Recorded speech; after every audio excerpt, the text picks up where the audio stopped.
I am really excited to be here, and I'm going to talk to you today about a part of area of my research that has to do with conflict resolution and with peace building in Ukraine, which is a pretty complicated but thankfully pretty peaceful place in the former Soviet Union.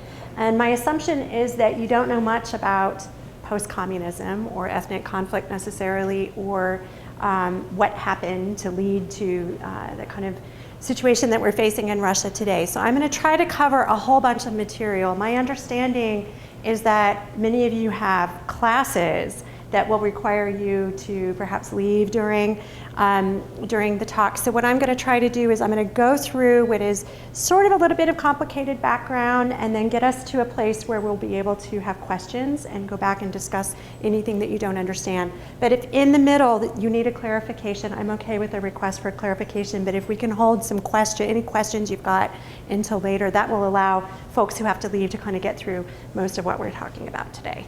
So I'm going to start right off by talking to you a little bit about the collapse of the Soviet Union, because all of this stuff is connected to the Soviet collapse. Pretty much anything that's happening in politics in Europe today can directly be connected to the late 1980s and early 1990s with the collapse of communism, and most of Russia's major concerns right now have to do with the consequences of the collapse of the Soviet Empire. So I know you've got sort of a big map, but I just want to kind of orient you to where the Soviet Union used to be and where these independent states are located now.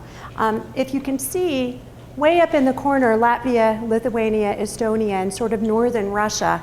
This is kind of on, this map is sort of like at the top of the globe, which is why it's curved. But if you can imagine, right up in this area, this is where the Soviet Union borders Finland.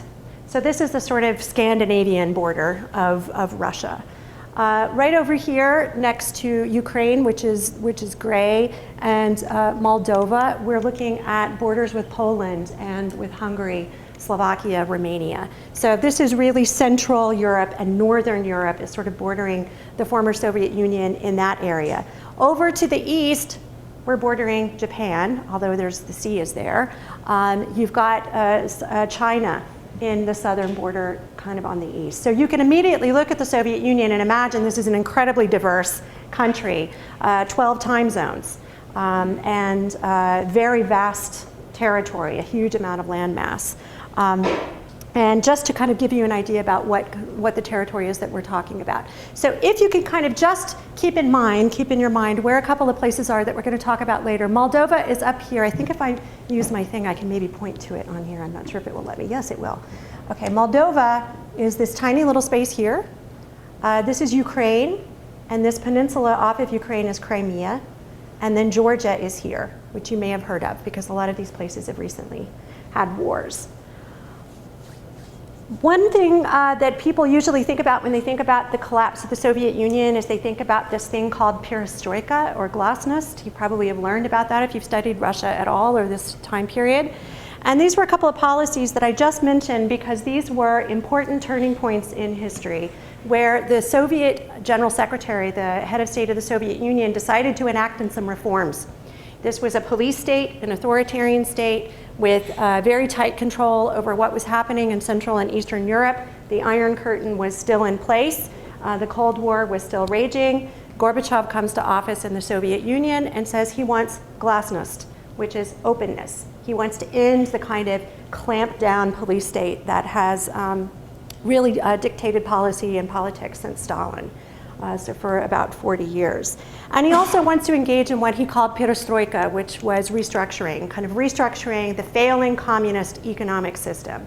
And through glasnost, which was political reform, and Perestroika, which was economic reform, try to create something he called socialism with a human face, so that you would have a socialist system that would not be a police state, where people would not go to jail just because they disagreed with the government, but yet you would still have socialism.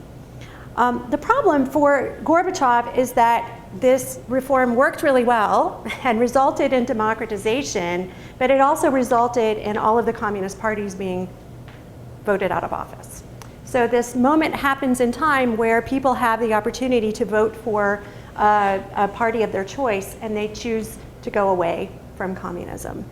So communism has a precipitous wave of collapses throughout all of Central and Eastern Europe. And this culminates obviously with the photo I've got here on the bottom in the middle with the breaking down of the Berlin Wall, which was really the symbol of the Cold War. So this happens in 1989. Gorbachev remains in office and the Soviet Union remains together. But at the same time, we have the same sort of democratization and push for further reform happening in the Soviet Union. Now, if you're in the Soviet Union and you've got some doubts about this reform movement and you see everything collapse in Eastern Europe, what are you thinking? You're thinking this is a really bad idea. Let's go back on all of this democratization stuff. This is horrible. You guys have lost our empire and we've got to clamp down and sort of save the Soviet Union. So you have a battle kind of ensue between the conservatives and the reformers in the Soviet Union between 1989 and 1991. In 1991, Gorbachev finally agrees to share power with all of these different republics. So can you guys see, I know that these colors are a little bit similar, so it's hard to see the distinctions, but the Soviet Union was made up of 15 different republics. And one of the things that happened with the democratization in Soviet Union is that these different republics, which have different nationalities in them, begin to have not only a democratization move, but a nationalist move. Russia for Russians, Ukraine for Ukrainians, Moldova for Moldovans, Estonia for Estonians. And so as we're kind of having this battle between are we going to have reform or not have reform, the democracy movements begin to take on more of a nationalist bent. And what happens ultimately is that both of the multi-ethnic countries, federal countries, communist countries, collapse into constituent states. Yugoslavia, you maybe have heard of the wars in Yugoslavia and Bosnia, Croatia, Kosovo, which is now sort of independent, we're not quite sure, we can't decide as an international community, and Serbia. And the same thing happens with the Soviet Union. It dissolves into 15 independent states. And these territories are supposed to be nationally defined. So you have Russia, you have Kazakhstan, you have Uzbekistan. And all of this happens with the disintegration of the state. The problem is, none of these states had existed before in history, and I'm speaking specifically now about the Soviet Union, although in Yugoslavia you had a very similar phenomena where ethnicities were left after the collapse of the state living in new independent countries where they became a minority. So as in Yugoslavia, where the real problem was the Serbs who were left living outside of Serbia. In the Soviet Union, the real problem was posed by Russians who woke up to find themselves a minority living in a country that had never existed before, which had always been part of Russia, and what are they to do? So this map, I don't know, it's a little hard to read, I know there's a lot of detail on it, but the important thing to pay attention to is where's the red? Okay, where's the red? Russia is here in the middle. These are all of the neighboring countries. So you've got Kazakhstan here, and you've got Ukraine, and you've got Baltic states. The red is indicating where you have high concentrations of ethnic Russians living. And so this was territory that was part of the Russian Empire, part of Tsarist Russia, part of the Soviet Union, so maybe a republic, but who cares? Those are internal borders. You know, this is really one state. And now suddenly I'm Russia, living on land, I'm Russian, living on land that's been part of Russia for centuries, and now I'm living in some place called Kazakhstan, where the government wants everybody to speak Kazakh.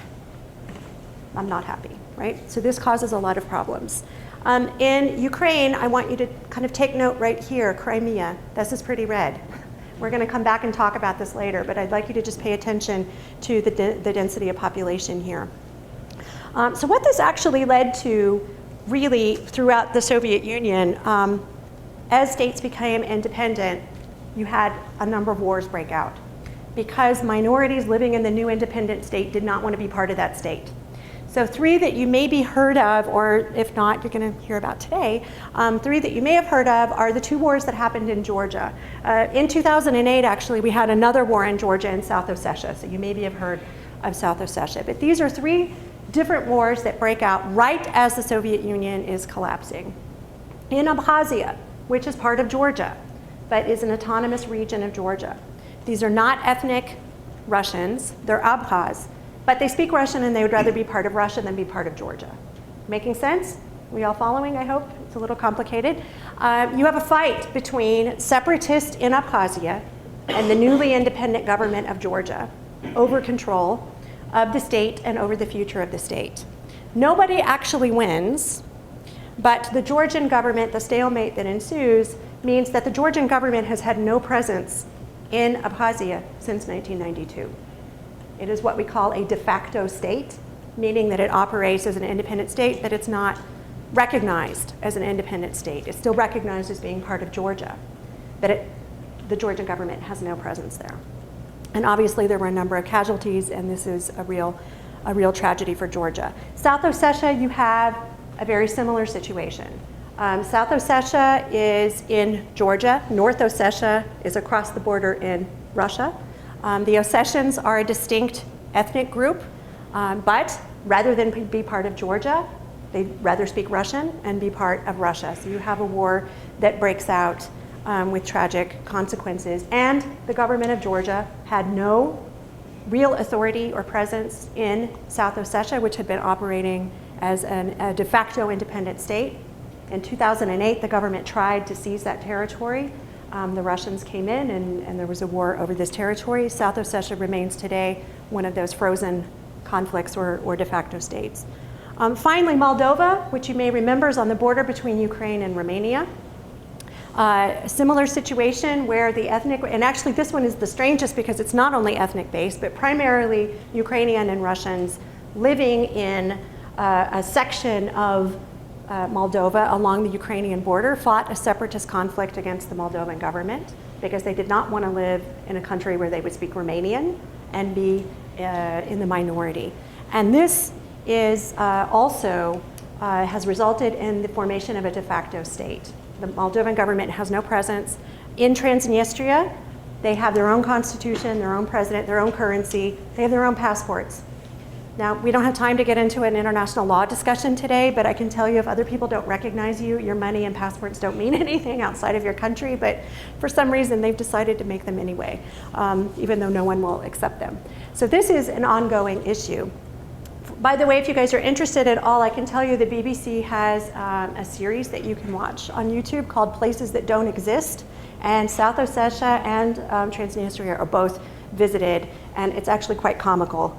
And I do recommend it. So this is the war in the Soviet Union that kind of led in a number of places to division of territory, a status quo that is really awful.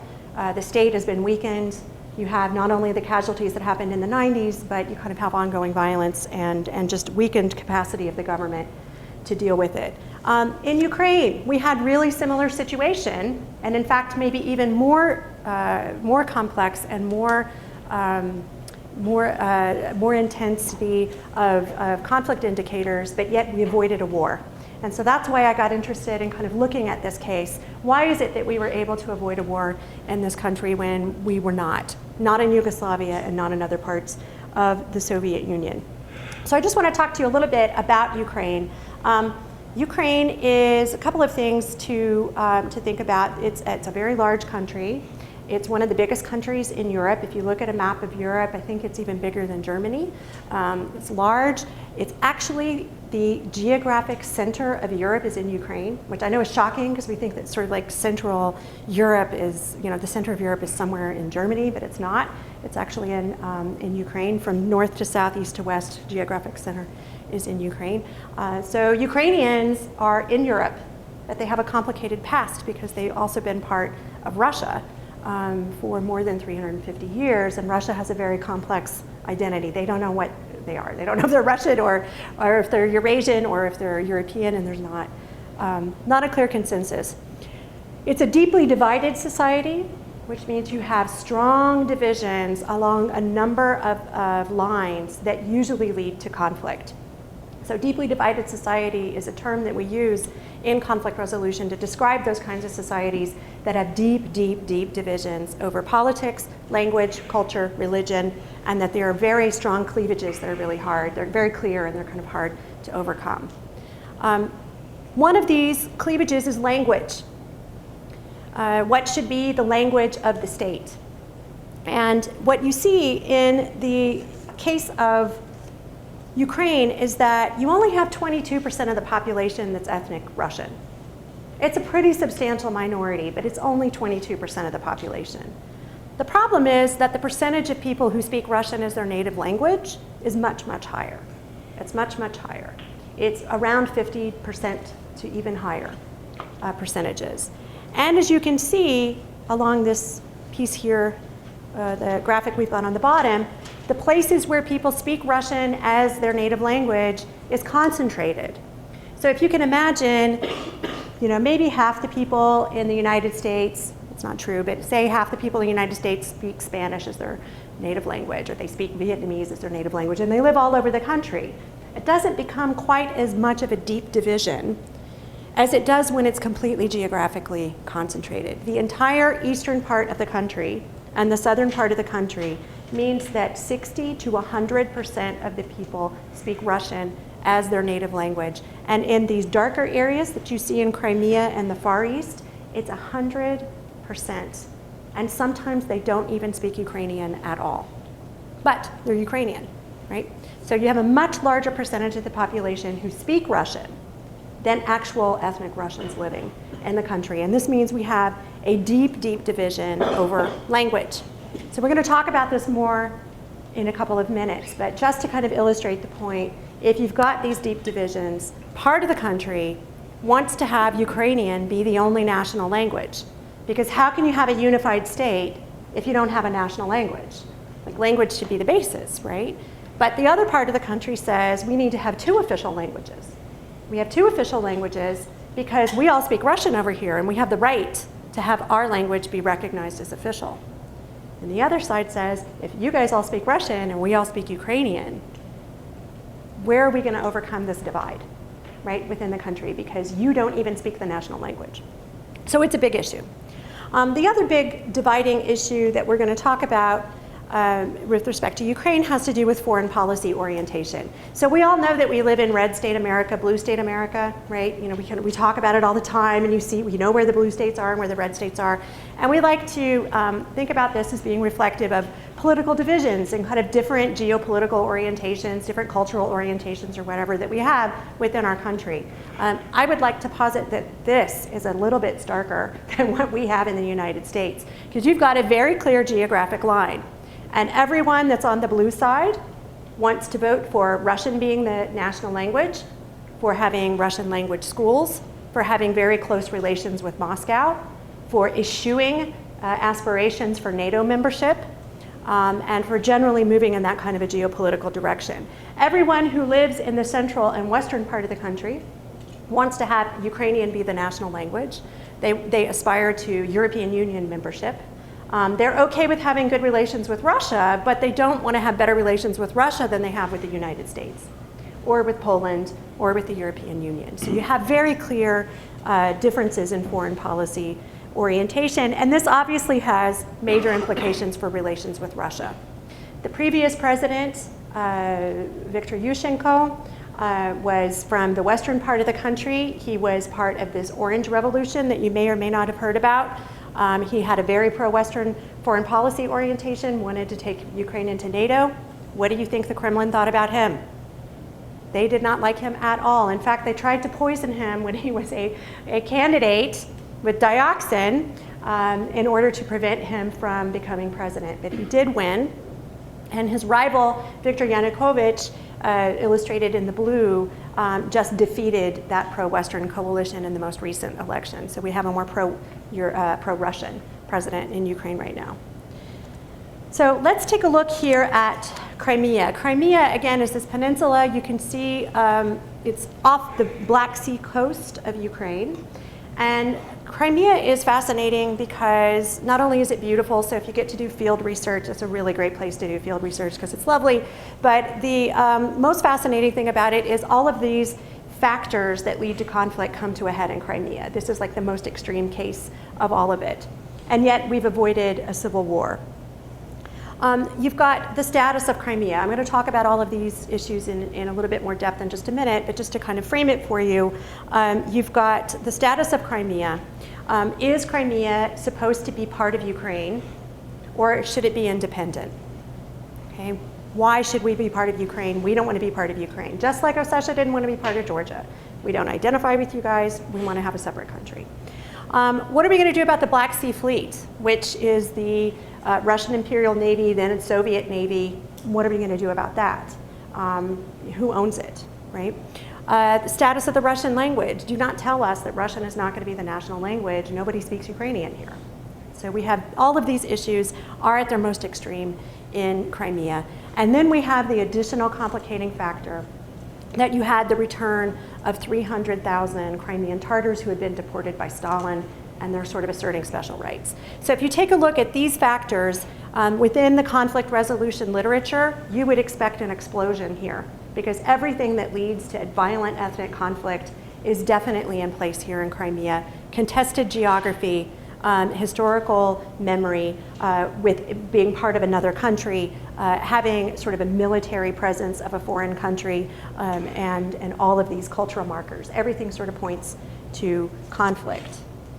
But we avoided it. So let's kind of take a look. What does all of this mean? Crimea only became part of Ukraine in 1954. Before that, it had been part of Russia. And in 1954, Nikita Khrushchev decided that Crimea, being geographically connected to the Ukrainian Soviet Socialist Republic, really should be administered from Ukraine and not from Moscow, because Crimea has no direct geographic connection to Russia, so it doesn't really make any sense. We know that the military bases are there and all of this is there, but let's just have it be administered from Kiev. No big deal. Nobody in 1954 in a million years could imagine that the Soviet Union was going to collapse and that Ukraine would become an independent country. So it didn't seem like a big deal at the time. Now it seems like a big deal, because with the Soviet collapse, Crimea has been separated from Russia. And actually every year on the anniversary of the day that Khrushchev signed the order to shift authority of Crimea to Ukraine, they march in Sevastopol with Khrushchev's painting. It's a big painting, and they set it up in the center of the square, and everyone throws eggs at it. It's true. It's quite interesting. Now, why do they care so much about this? The first issue to point out is that Crimea is the only area of Ukraine that has a majority of ethnic Russians. Remember I told you ethnic Russians are only 22% of the population. Even where everybody speaks Russian, most of the people are actually ethnic Ukrainians. In this situation, they're not. They're actually ethnic Russian.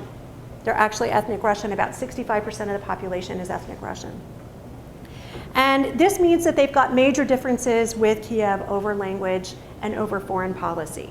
They are very tied to Moscow. They remain very culturally close to Russia.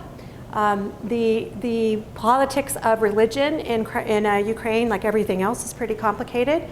Most people are Orthodox Christians, but the Orthodox Christian Church in Ukraine sort of broke away from the Moscow Patriarch and established their own patriarch.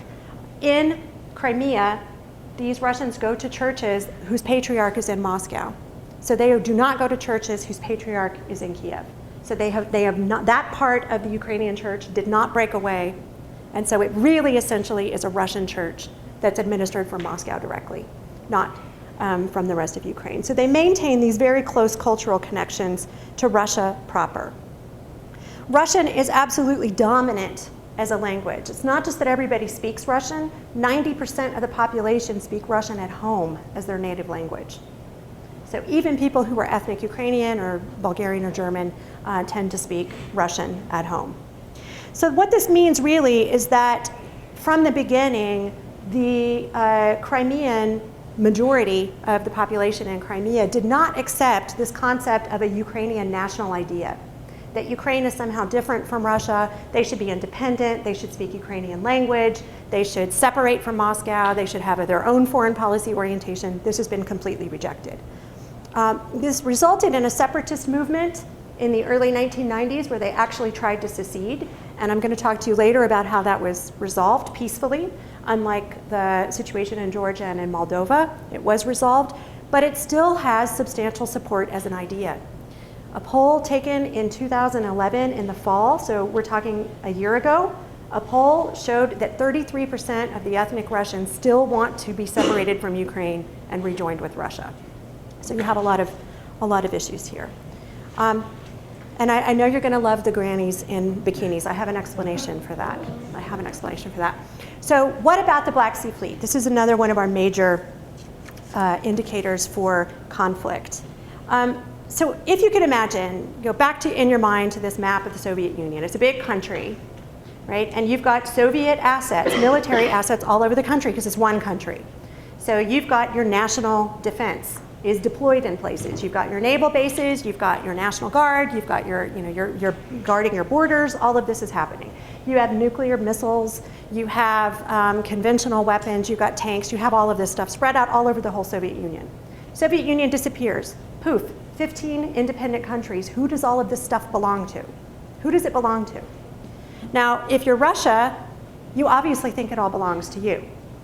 But these other independent, newly independent countries say, well, wait a minute, really, it should belong to wherever it is.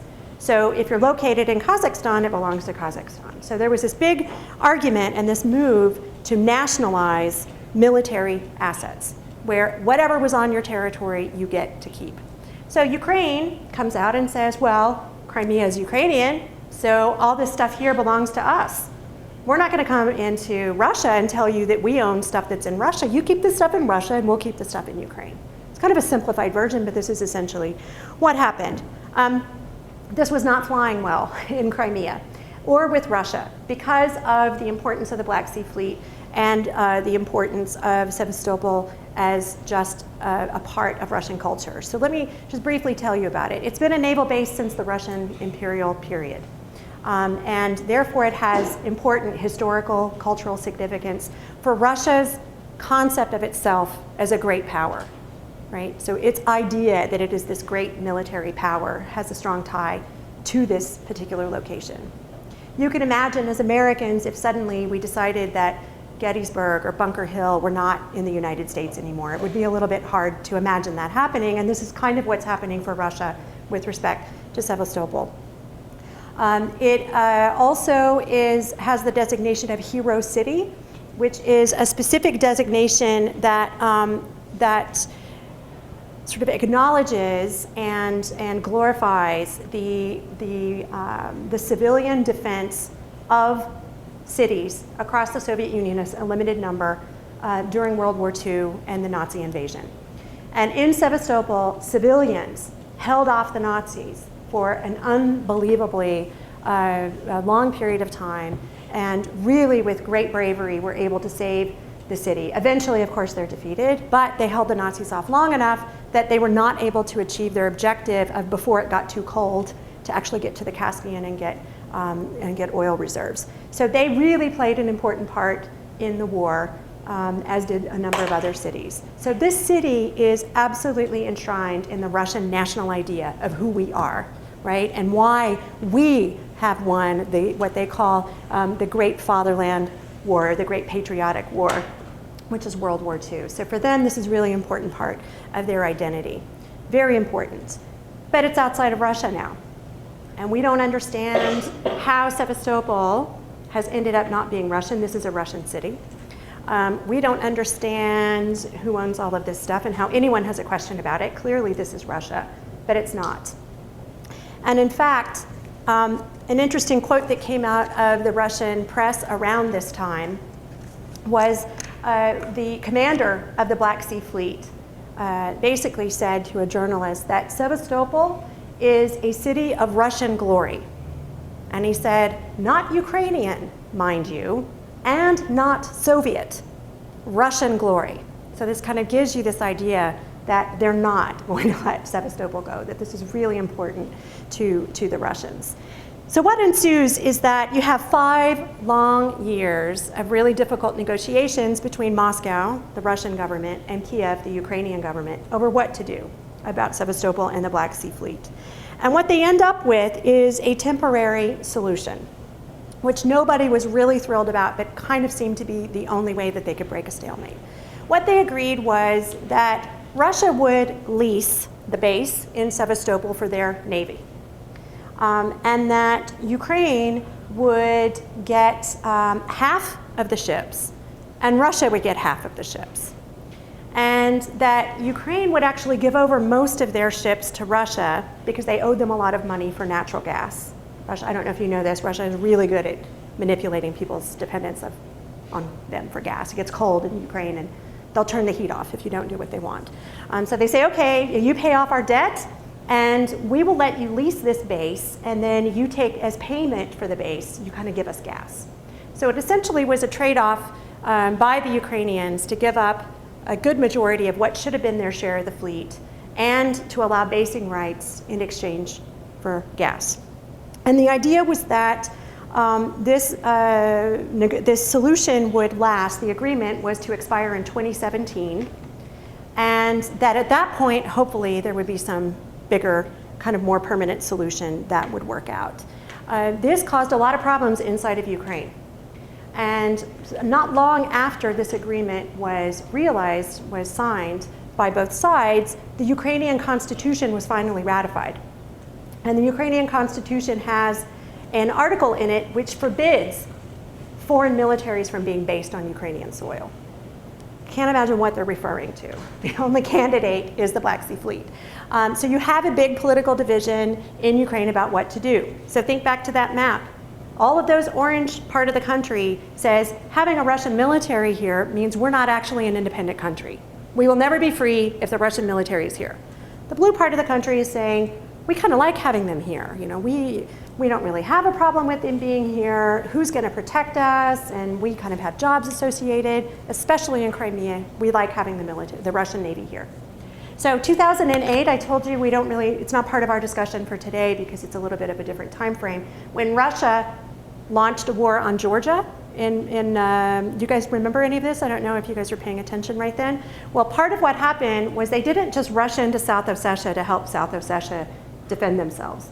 They also launched a major military strike all over Georgia, including partially strike coming off of the Black Sea coast onto Georgia proper.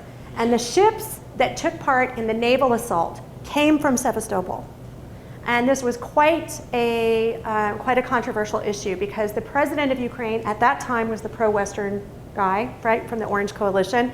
And he said, absolutely under no circumstances may Russia launch an attack on Georgia from Ukrainian soil. The Russians are like, whatever. And they take off and they launch this military attack, and then they come back to Sevastopol to be met by grannies in bikinis. I kid you not, this is what they're doing. They're waving their Russian flags, and just in case there's any doubt about their loyalties, they have their Russian Orthodox icon in bikini form. So these things only happen in the former Soviet Union, but it makes field work really fun, I do assure you. So what happens is that you have a real disagreement over whether this Black Sea Fleet should be there or not. The pro-Western coalition led by the Orange Party, right, they have argued since that period of time, Russia has until 2017, and then they have to find somewhere else. They've got their own Black Sea coast, they can move. Fine, let them stay here until 2017. This agreement cannot be extended. It's not constitutional, it cannot be extended, we don't want it. The Blue Coalition has had a little bit more of an open mind. When Viktor Yanukovych from the blue end was reelected in 2010, 2 months into his presidency, he extended the lease of the Black Sea Fleet in Crimea. This is hugely controversial because he extended it 7 years before it actually expired, because he was president. Who knows who's going to be president in 2017? And so he extended it for 25 years. People were very unhappy about it. It absolutely precludes the possibility for Ukraine to join the European Union. They were on track to join, and now they can't because they have a foreign military based on their soil who's not always friendly with others. So this is a real problem. So you have a huge political disagreement take place, and I have kind of an interesting video that I thought would really help you bring some more interest into this. I'm not sure if we'll have time to see all of it, but I think a few minutes will suffice. This is the parliament voting on whether or not to ratify the extension of the Black Sea Fleet lease. And President Yanukovych of the Blue Coalition has a majority in parliament, but only slight. And as we will see, the minority can be very difficult to work with. So we'll see. Oops, I did something wrong, Fred. What am I supposed to do to it? Here we go. That's loud. I think it's okay. You can turn. This is the parliament, the speaker is being shielded.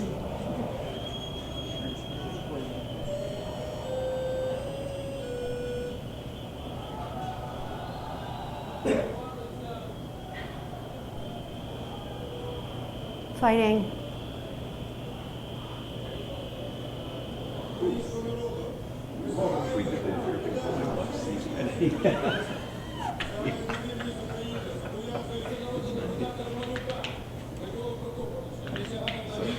Smoke bombs.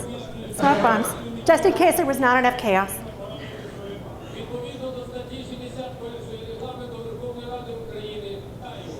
And he's trying to read out the bill, right?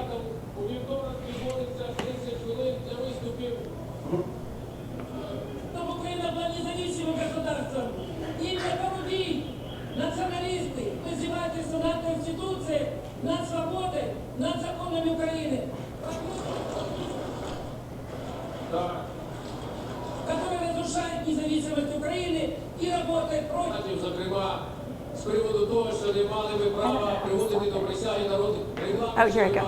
I can pause. So I don't know how many of you guys happen to be fluent in Ukrainian or Russian, but I'll give you just a quick sense of what they're shouting. They're essentially saying that this is for the freedom of Ukraine and that they're against this violation of the Constitution because you're basically letting a foreign military be based on your soil, which is not constitutional. And then these other guys saying, you know, the parliamentary speaker, poor guy, keeps saying, guys, enough shouting, it's time to get to work. You know, enough about Crimea, we have to sit down and vote. It's time to vote, we're all voting now. And they're all shouting and throwing smoke bombs. So this is fun Ukrainian politics, but it lets you see that these little things about what is actually not a very strategic asset, by the way. I've been to tour the Black Sea Fleet. It takes about 5 minutes and half of it is rusting. So clearly they're not fighting over boats. I mean, they're fighting over something definitely quite different. So moving on to other issues under dispute is obviously the status of the Russian language that I already talked a little bit about. This has been a huge problem all over Ukraine, but it has particularly been an issue in Crimea.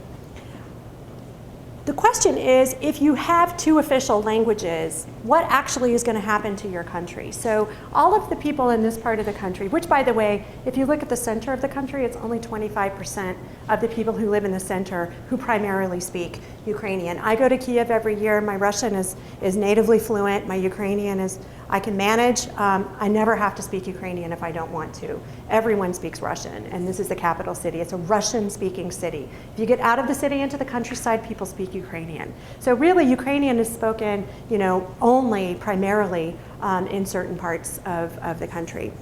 So what happens if you have two official languages? It means all the people who live in the Russian-speaking part of the country don't have any incentive to learn Ukrainian. They no longer have to spend their tax dollars on Ukrainian language training for the school children, which means over time, you're not ever going to resolve this major division in your country, right? So if you're trying to train people to all speak Ukrainian, then that's going to fall apart. Well, this has obviously not been well received among many in the Ukrainian polity. So summer 2012, I had the great fortune to be in Kiev with a group of my students when major riots broke out. Every professor's dream, right? Oh great, this is exciting. And we had a huge fight in the parliament that actually was even worse than the one that I showed you, the video clip I showed you, because the parliamentarians actually came out coated in blood because they were throwing bottles at each other. It was just a complete disaster. What were they arguing over? They were arguing over Yanukovych had just put through a new law that allows Russian to be an official state language in areas where Russian is spoken by a majority of the population. So in areas where minorities speak another language, you can have another state language. This has caused a lot of problems. So you have all of these young college students blockading the main boulevard in Kiev, wearing blue and yellow, which is a symbol of their Ukrainian nationalism, banging on drums. Their big slogan is no language, no nation. Basically meaning if we don't have a single language that unifies us, then we're not really going to be a single country anyway, and we're not really going to be separated from Russia. You got some really feisty protesters over here that are gassing the police the riot police who are holding them back. So they're getting mace on them or pepper spray, who knows. And these were major protests that erupted this summer. But the law was signed. It was signed, in fact. Okay, guys, so now I'm going to talk just briefly about the Crimean Tartars, and then we can turn to think about how some of this stuff has been resolved and talk more about conflict resolution, and I'll open up for some discussion. Crimean Tartar situation has essentially been subsumed under the Russia-Ukraine argument over should we have different languages, who owns Crimea, what should all of this be about. But they're really the most critical, I think, issue that's going on inside of Ukraine right now, inside of Crimea.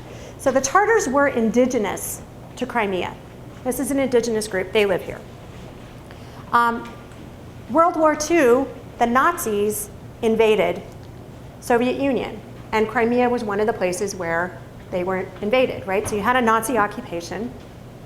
And after the war, Stalin decided that the Tartars actually had collaborated with the Nazis. He decided, well, you guys were a little bit too friendly with the Germans, so what we're going to do is we're going to deport you. And when he meant deport, he meant deport. So in a time span of 3 days, every man, woman, and child of Crimean Tartar origin were loaded up and put onto trains to Siberia, Uzbekistan, sent to Central Asia, where they were deported. Of course, what Stalin did, because he did this in a lot of different places, he decided, ironically being Georgian, I don't know why he decided the Russians were loyal to him, but that's what he did. So he sent in a bunch of Russians to live in Crimea because he could count on them to be loyal to Moscow, right? So Crimean Tartars are gone, Russians are living there. And this kind of continued on for a long period of time, but as I noted, Gorbachev's policies of glasnost encouraged some sort of democratization, and the Crimean Tartars had been pressuring Moscow for a right to return. And under the Soviet Union, by the way, you didn't move anywhere unless the government gave you permission. So you have to have an official document saying it's okay for you to move. You can't even change apartments. So they're lobbying the government in Moscow to allow them to return. In 1989, Gorbachev agreed to allow the Crimean Tartars to begin to return to Crimea as indigenous people. So they're not immigrating, nothing else. They're returning to their homeland.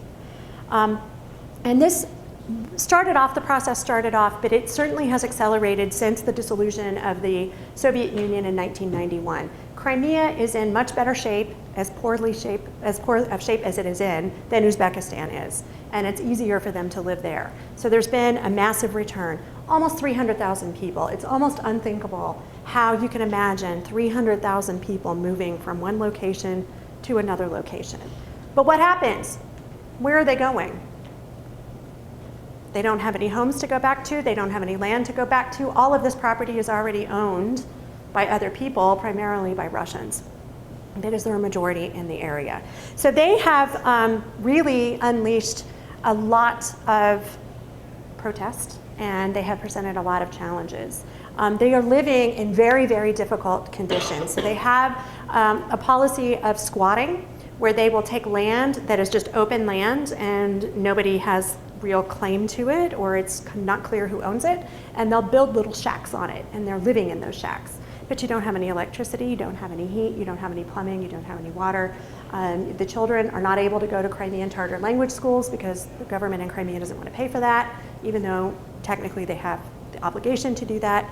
So you have a lot of problems. This sign here in the middle is actually of a Crimean Tartar protest in Kiev outside of a governmental building, and it says Crimea Land Act, the 88th day. We're waiting for a decision of the cabinet. So they're still waiting, like they've been hunger protests and all of these things that they go on. So this actually has not been much resolved.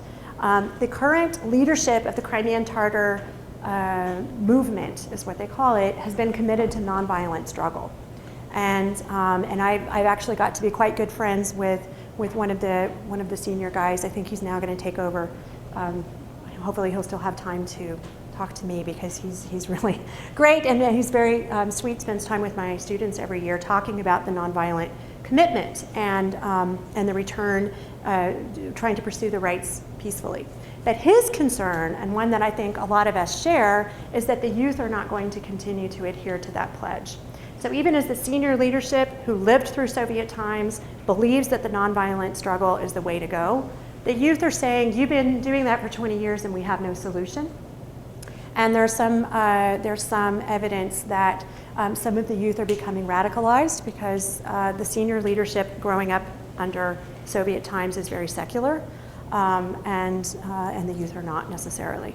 So that is in a nutshell the very complex kind of complications and conflicts that we've got going on in Ukraine and Crimea. So why did we not have a war?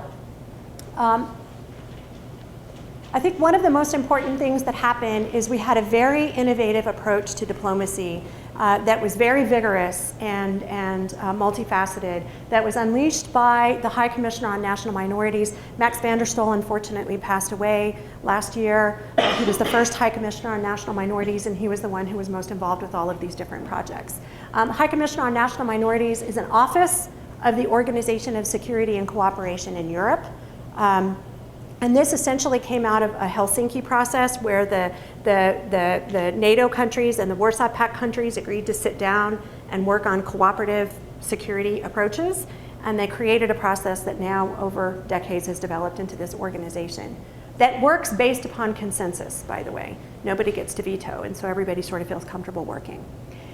Van der Stoel had a really interesting approach that he called quiet diplomacy. Other people do quiet diplomacy, but this is really his, he's really fine-tuned the approach, which says, well, if you're in the Crimean government and you kind of agree that the Tartars deserve some land or they deserve compensation, you can't say that in front of a TV camera because you'll get in big trouble.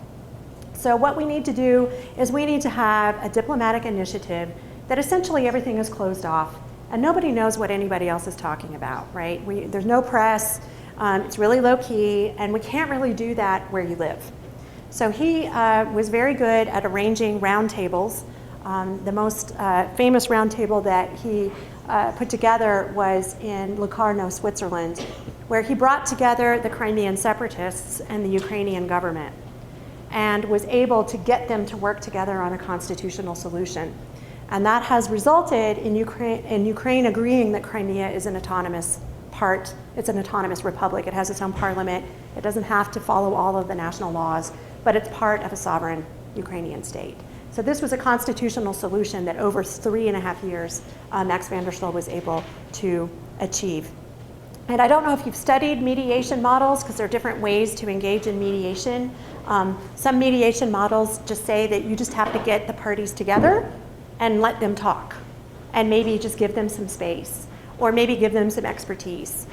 Some mediation models, like Richard Holbrooke used in Dayton to try to get an agreement between the Serbs and the Bosnian Muslims, was what we call mediation with muscle, because he actually tried to force a solution on them.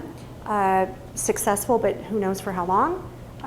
Max van der Stoel follows a process called facilitative mediation. And what facilitative mediation means is that he actually comes up with solutions. He doesn't wait for the parties to come up with a solution. He comes up with a solution and he proposes it to the parties. So he'll talk to each side, get their input, kind of think about international law and how things might need to work out, and then he'll put together a proposal that he then presents to the parties. And he has had enormous success in Crimea. So the end kind of argument that I make in my work looking at his time in Crimea is that he was very successful in crisis management. We could very well have had a war in Crimea. It was not terribly different from the situation we had in Moldova or in Georgia, but we did not have a war. Had Crimea, they declared independence, but they sort of turned back. Had that continued on, and Russia had chosen to support them, we very well could have had a war between Russia and Ukraine, but we did not. So successful crisis management. But we still have problems. Primarily, the issue of the Crimean Tartars has not been resolved. He arranged a major roundtable in Yalta to try to bring international attention and financial aid to the Crimean Tartar issue, But the Crimean Tartars are always at the bottom of the to-do list. The big problem now is the question about the language law and about what to do about the presence of Russia in Sevastopol and whether or not Sevastopol should be part of Crimea or actually be part of Russia. So they're still arguing about the Russian-Ukrainian relationship in Crimea and sort of not really giving the Tartars all of the attention they need. So I hope I've left enough time for, it looks like we've got about 20 minutes. So I know it's a lot of complicated stuff, but I'm hoping people have questions or comments or things you might want to discuss. Yes?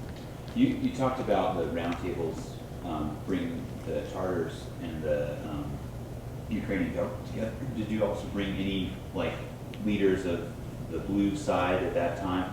What period? What was the government like at that time when they came together? Okay, so when he did his roundtable for the Tartars, it was not, and I should note, not part of quiet diplomacy. He actually had a totally different motive. His motive was to bring as much publicity as possible. So it was kind of almost the opposite approach to what he had taken to the separatist crisis. So he brought in academics, international law experts, international human rights advocates, members of the Crimean government, members of the government in Kiev. And it was 1999, I think. I'm trying to remember, that would have been a blue coalition government. But this is not a hot button political issue for either side. So everybody's willing to kind of sit at the table and talk about the Crimean issue. They're just not willing to do anything about it. Because if you do anything about it, you have to put money towards it and you have to recognize former wrongs. Now, far be it from the government in Kiev, especially if it's one of the less pro-Russian governments, to recognize that the Crimean Tartar problem is something that they have to take responsibility for. Oh, that's Moscow's problem. It was Stalin that deported these people, let Russia pay for it, right? We suffered under Stalin, they suffered under Stalin, Russia should pay for all of it, essentially. And Russia says, we suffered under Stalin too, we're all independent states, it's time to move on. It's not a very good answer to your question, but it was very publicized. There were a lot of journalists, a lot of NGO people, international experts, and it was talking about the nature of the problem, what was required, how much financial assistance they needed, what kind of legislation would be needed to regularize their status. Because I don't want to get too into international law, but you also have the complication of what citizenship do they have? Because they may come here and not really be Ukrainian citizens because they left Uzbekistan. And if they came before the fall of the Soviet Union, and they would have been Ukrainian citizens automatically when Ukraine became independent, but if they came after, then they weren't. And so then you have to try to figure out, well, what do we do with them, right, in terms of granting them rights? Are they even citizens? Right, does that make sense? Yeah. Yeah. Other questions? Complicated stuff. Yes, great. Would you comment maybe a little bit, this is probably a little bit off topic maybe, on gender theory as it relates, all those folks in the Ukrainian parliament would look like they were male. Oh, I'm sure. Yeah. Well, you know, I think it's interesting that you do have women participate in politics. That's not, but they're not going to be down there throwing the smoke bombs. I'm sure that they're outside giving press conferences about the degenerative nature of Ukrainian politics and how humiliating it is. I mean, Yulia Tymoshenko is a major political figure, so it's not a gender thing. They just don't get into the smoke bombs and the eggs. They're definitely there. They just don't take part in the fistfights and things. Yulia doesn't have to take part in fistfights. She's probably plotted everybody's demise on her own. I mean, she's got it all going on up here. But there are gender issues. I think in the Tartar community more so. But I don't know how much that has to do with the conflict. I mean, I think that gender perspectives on conflict have to do with whether or not more participation by female voices will actually tamper down some of the conflict. I totally buy into that, and I think that it's completely not scientific to rely on limited amounts of data. But I think every time you see a fistfight break out into parliament or people refusing to compromise or even have a conversation with each other, you don't see too many women who are involved in that, right? But women are very much involved in Crimea on the grassroots level for the peacebuilding initiatives across lines. So Tartar women, Ukrainian women, Russian women, they come together and they try to work on intercommunal work with children. So they're very much organized, but not as much at the governmental level, where I think they get sidelined by the big dogs. Is it, after looking at everything, is it your sense that a lot of the efforts that are being made by a number of individuals and organizations right now in Crimea and outside of the Crimea is sufficient to keep something larger from happening, or do you think that it's only a matter of time before, there's a trigger and something big happens, which lends itself to some prevention strategies right now? I think we need prevention strategies right now, but I don't think it's inevitable. I had a really very interesting talk with the UN High Commissioner for Refugees representative for Ukraine, who works really closely with the Tartar community. I've just finished a big research project on this topic. I don't usually hang out with the UN High Commissioner for Refugees, but I just ended up interviewing him for this big project I just finished. And I thought he put it so clearly. He said, all of the pre-existing conditions for violent conflict are in place. All of them, with respect to the Crimean Tartar issue, which tells you need to get your preventive measures in place and moving very quickly and very decisively. But the population doesn't necessarily believe that the preconditions for conflict are there. So the tensions are not high, but the preconditions are there. It's the youth in the Crimean Tartar population who can't get a job, who have 50% unemployment, who feel like they're being discriminated against, who see that all of the benefits of society are going to the Russians, they're not going to the Tartars, think that they have indigenous rights where they should have a greater claim. So just to illustrate their opinion poll that came out that was conducted last year in 2011, one of the questions on the poll was, do you think that Crimean Tartars should receive land or other compensation for their deportation? 67% of ethnic Russians said absolutely not. 66% of ethnic Ukrainians said absolutely not. 68% of all other minorities said absolutely not. 69% of Crimean Tartars said absolutely yes. So clearly you've got a division in terms of do they deserve compensation or not. So I think that the problems are there, unemployment, lack of opportunities, a clear difference within these two communities as to what justice means in this case for the Crimean Tartar population. Justice means compensation and acknowledgement and an ability to self-govern and have a more dominant status on the peninsula. Justice for everybody else means we got democracy, come on. You have schools, it's okay, you can speak Crimean Tartar, you're fine. So this is a really big division that I think is problematic. Yet that same poll showed that only 15% of the population across all ethnic groups in Crimea believe that conflict is inevitable. However, 15% can be pretty dangerous, right? So I think that we need to be very careful as an international community to not just be like, we're done with Ukraine. Solve that problem, let's move on. Because we do that a lot, right? We think we solve a problem and then we move on and then it comes back and we haven't really resolved it. I think they need really strong mediation.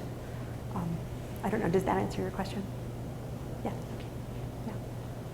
What do you said that these grassroots movements that are kind of led by women, they're being really successful. What do you see that they're doing that you think is successful? What types of mediation are they kind of implementing that allows them to kind of cross the borders that seems so hard for government?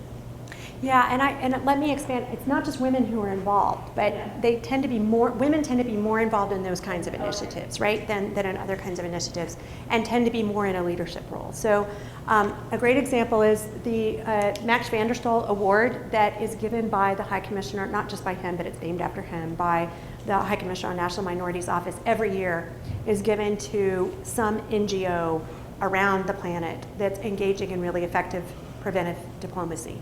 And an organization in Crimea that does the peace education work got that award 2 years ago. And essentially what they've done is they've tried to create materials that can help school kids begin to conceptualize of other identities being okay in Crimea. And I know that sounds kind of like, who cares about that, but I think it's really fascinating material. So they write stories about, this is our Crimea. And then they have, here's the Crimean Tartar child, and this is what it means to them to have our Crimea.